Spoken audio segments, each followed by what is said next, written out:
Chapter 25, Land Use Control.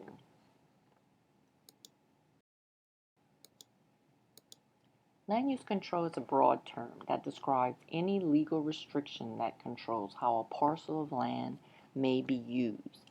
Land use controls can emanate from two sources. One is from public controls. That includes zoning, building codes, subdivision regulations, and master plans, whereas private controls include such things as deed restrictions, something that we talked about in one of our very first chapters. But for now, let's focus on the public controls, the most important of which is zoning laws or zoning ordinances. These are public regulations that control the specific use of land, and it's based on the principle of separation of use, as some land uses are incompatible with others and should not be permitted in the same area.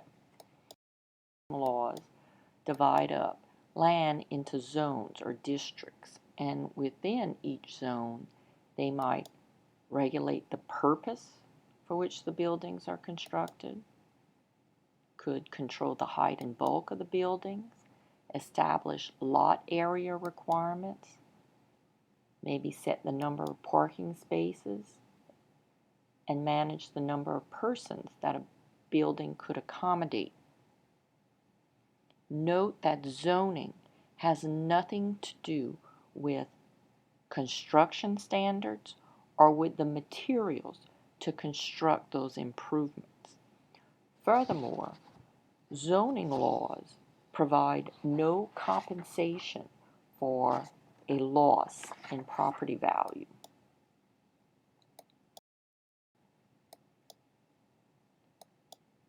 For convenience, some zones are identified by code abbreviations. R is for residential, C commercial, I industrial, A agriculture, and M manufacturing. The objective of zoning is to achieve homogeneity in an area. Here are some other important zoning terms. Land use restrictions.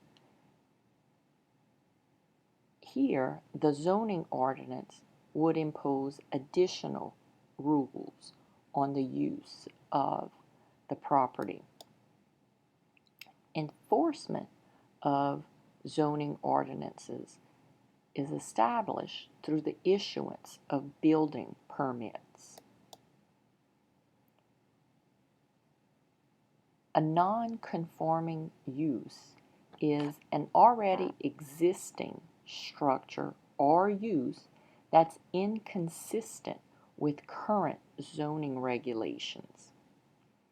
A non-conforming use may be permitted under a grandfather clause. In other words, that use or structure would be grandfathered in as a non-conforming use.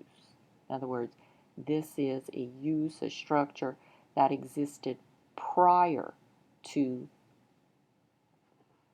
the zoning ordinance, but is inconsistent with it. An ordinance can be changed by amendment. A variance allows an individual landowner to vary from the zoning requirements, and that landowner would have to go through an appeals procedure to get a variance or to be granted a variance. A conditional use permit allows a land use that doesn't conform with zoning, provided the use is within the limitations imposed. Spot zoning is the rezoning of a small area of land only if it serves a useful purpose and is not a nuisance. Downzoning is the rezoning of land from a higher density use to a lower density use. In other words, multifamily, downzone to single family, downzone to maybe agricultural use would comprise downzoning. A taking is where a municipality regulates a property to where it has no value or no remaining economic value. A buffer zone is a strip of land that separates one land use from another. In terms of legality and value, zoning can be changed or struck down if it's unclear, it discriminates, it's unreasonable, it is not in the public's welfare, and it's not uniformly applied. In terms of value, zoning does not necessarily create value. Remember, the objective of zoning is to achieve homogeneity. So it doesn't necessarily create value. For something to have value, people have to want to use the land for a specific purpose. Subdivision regulations are also a form of public land use controls, but it does not apply to individuals living in a subdivision.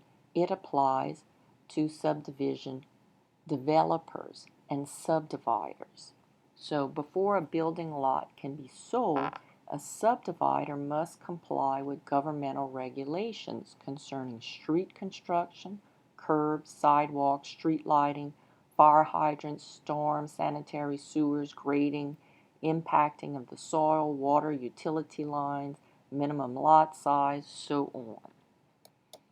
A subdivider might even be required by a municipality to set aside land for schools and parks or provide money so that land for that purpose could be purchased nearby. Moving on with more public land use controls, building codes. Building codes establish minimum acceptable material and construction standards needed to protect public health and safety. It's going to include standards for load and stress, windows ventilation, size, location of rooms, fire protection exits, electrical installation, plumbing, heating, lighting, and many more depending on the municipality. Obviously, in areas that are impacted by hurricanes, there are certain building codes that new construction has to abide by, whereas the same type of building code would not be applicable in an area that's not near to a coast. Once a building permit is issued, it's then going to be inspected periodically during construction. And after the construction is complete, the occupant would apply for a certificate of occupancy. That's a government-issued document that states that a structure meets local zoning and building code requirements and is ready for use.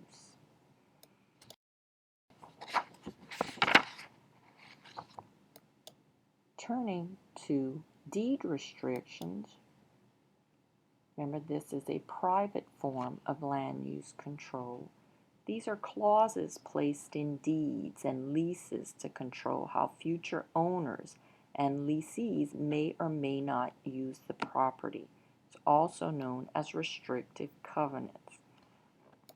In other words, restrictions on land use that an owner places in the deed to control future development or control future use.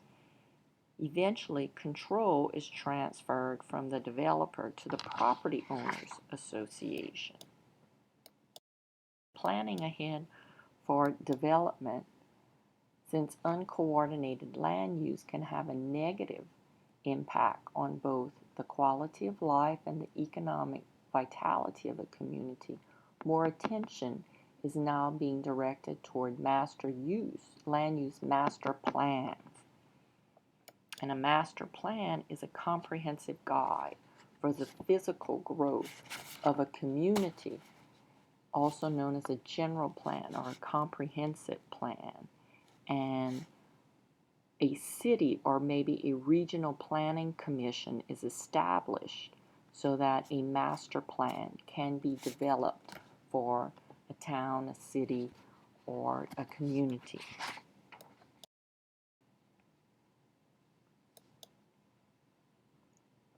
An environmental impact statement is used to determine the effect of a proposed project on the environment. And here are the different things that are included in an environmental impact statement. Impact on the area, any adverse effects, are there any alternatives to the project, what are the long-term, short-term effects of the project on the environment, and the listing of any irreversible commitment of resources if the project is implemented. An environmental impact study does not reveal the effect on value of the project's effect on the value. It only reveals the effect on the environment. And of course, there are certain environmental laws that must be adhered to. CERCLA, the Comprehensive Environmental Response, Compensation, and Liability Act, and the Clean Water Act. These are described in more detail in your textbook if you would like to read about them. And of course, the EPA, the Environmental Protection Agency, is the federal group that's in charge of protecting our environment. The rule defining exactly what constitutes due diligence is called all appropriate inquiries, and it provides an innocent landowner defense to CERCLA. Transferable development rights, TDRs, pertain to when planning and zoning either wipe someone out or provide windfalls, both in financial terms, to landowners. So planning and zoning tend to provide windfall gains for the owners of land authorized for development, but while those that are prohibited from development may suffer a complete financial wipeout. So TDRs were established to eliminate that, in that development rights can be transferred to land where greater density would not be objectionable. Our key terms for Chapter 25 include the following: